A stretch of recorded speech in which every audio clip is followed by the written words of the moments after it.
Okay, guys, are you ready for this? So, today, this is Fibro Man, by the way. Today, we're taking a look at the list of symptoms and triggers.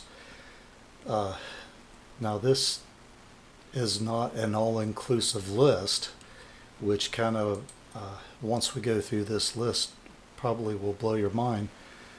But I started out this list just kind of with the ideas of the different things that I have experienced. So I think the unique take on this is that for as much as possible, I'm trying to do this from a patient's perspective. So here we go.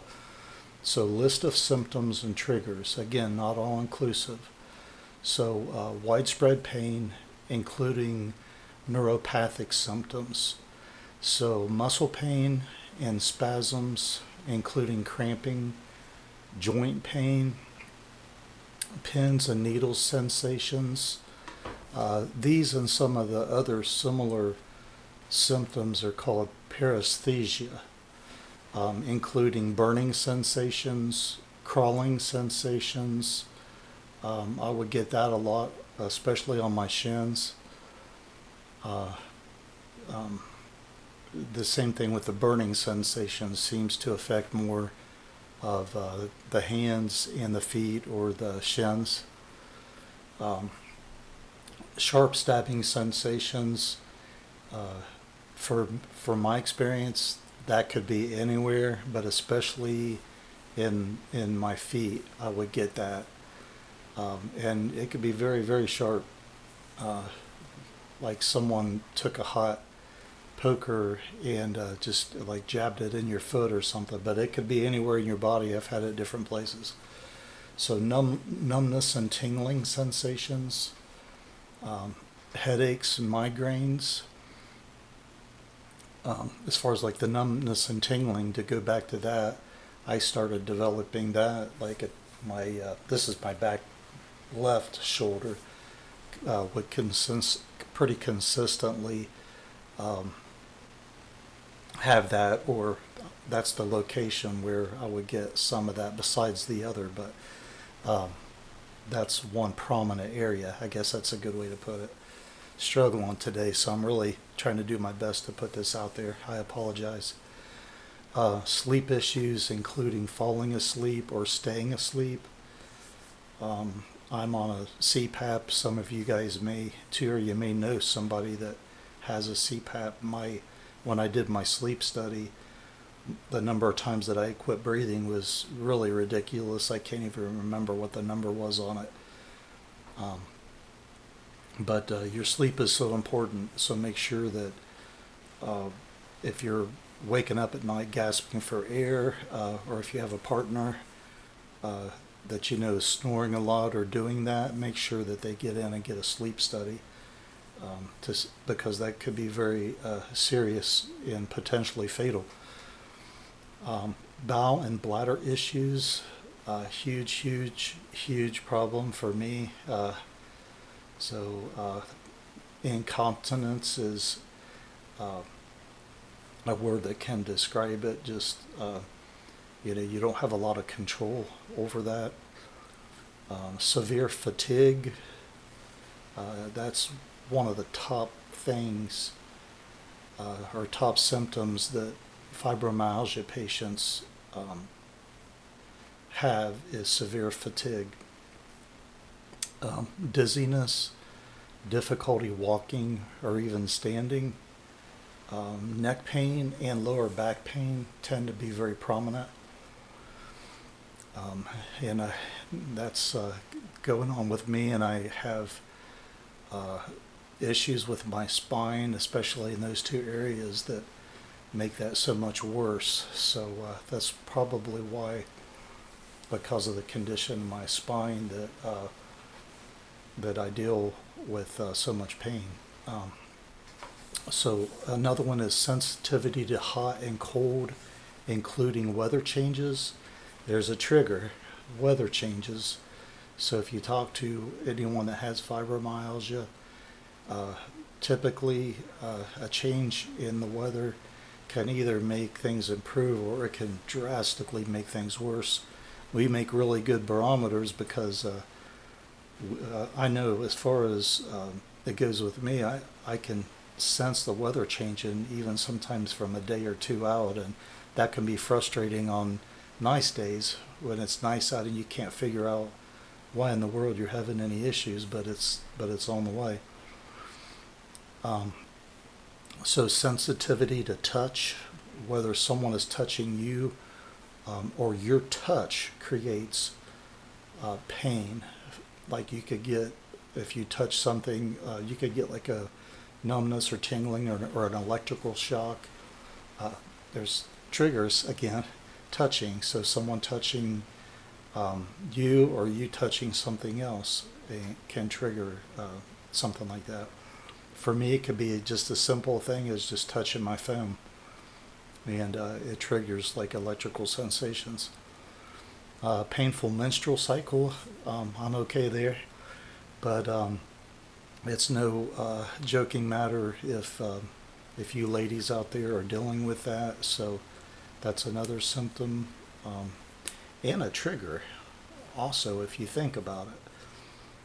Constipation is another symptom, nausea, sensitivity to light, which if I understand the medical terminology, it's photophobia, not photosensitivity. I always used to say I had photosensitivity, but I believe it's actually photophobia. Bottom line is that you're very sensitive to light. Trigger. So, that's a huge one for me. Being behind a computer, can't do that very long. TV, anything like that that emits light is very difficult. The sun can even cause a trigger. So, next one is irritable bowel syndrome, IBS, and that's a digestive condition that causes pain and bloating. Difficulty with balance, clumsiness. I've had a lot of that, and you got to be really careful. Going into cognitive issues, brain fog, which is you could have difficulty thinking. Again, a huge way up there on the list as far as symptoms for individuals with fibromyalgia, and it's no joke. It's just an unreal experience where you can just kind of forget. You just can't focus on where you're at, what you're trying to do. I've been in places where I would think that I would be going down, let's say, like one aisle in Walmart, but I was in Kroger. So, I mean, it's not just like normal things. It's like very difficult. So, brain fog is a real thing, and it's a huge obstacle for individuals with fibromyalgia to be able to function. It's really hard to get other people to understand that, because if you're living your normal daily life as a person without fibromyalgia and you see a person with fibromyalgia, we don't look any different. It looks like we should be able to think, but we can't.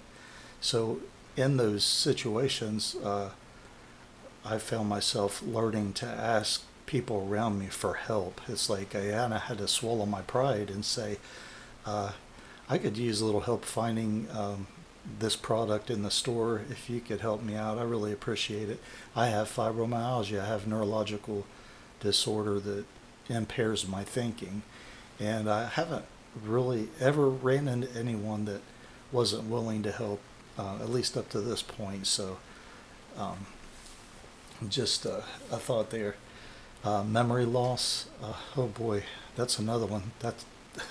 That's way up on the list. That's a very common factor for people with fibromyalgia. Mine has just been horrible lately.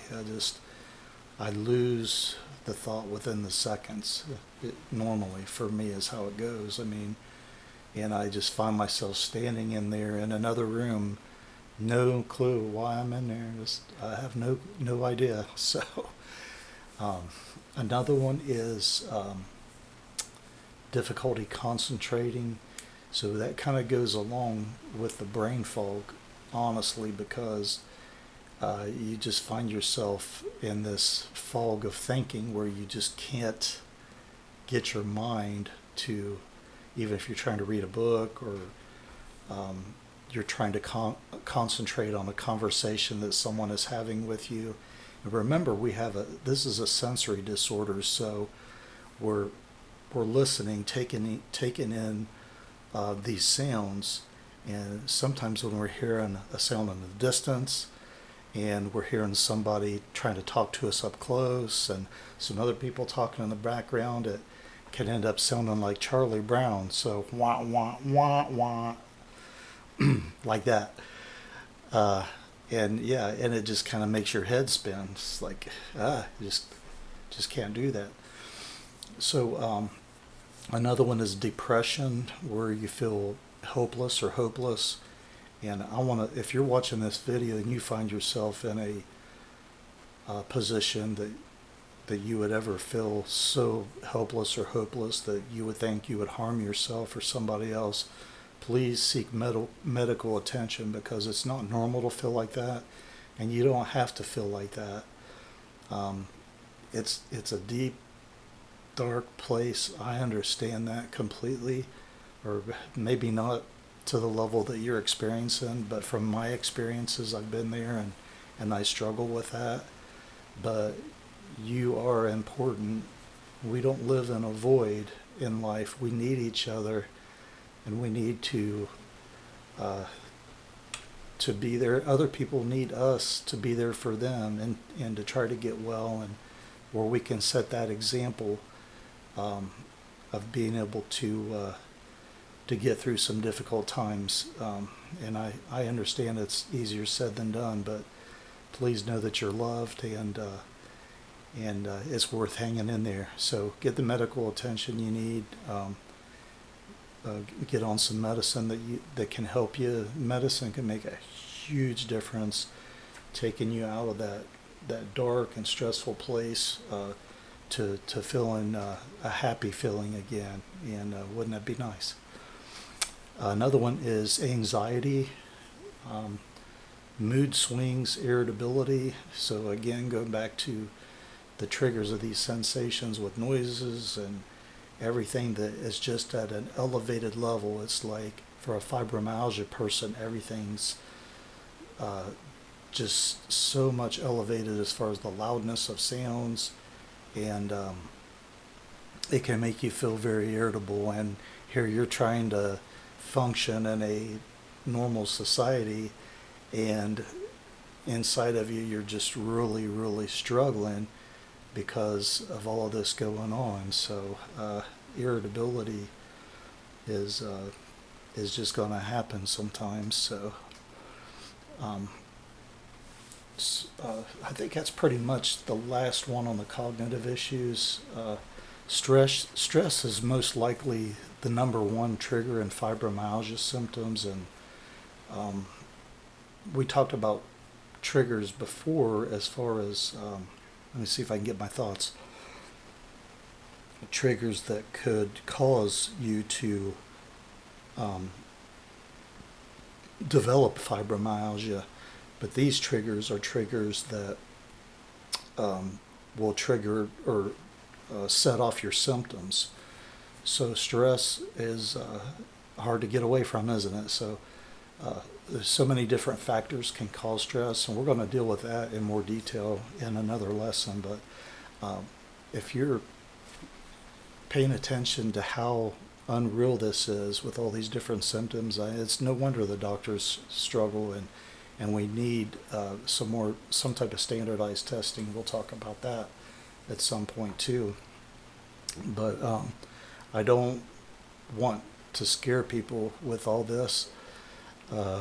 But at the same time, if you're living with fibromyalgia and chronic pain, this is going to hit home with you. And individuals who love and know or care for individuals with chronic pain or fibromyalgia need to be aware of the level of impact that these type of symptoms can have on our ability to function, and maybe create just a little bit more of an understanding of what we're going through. So this was kind of long.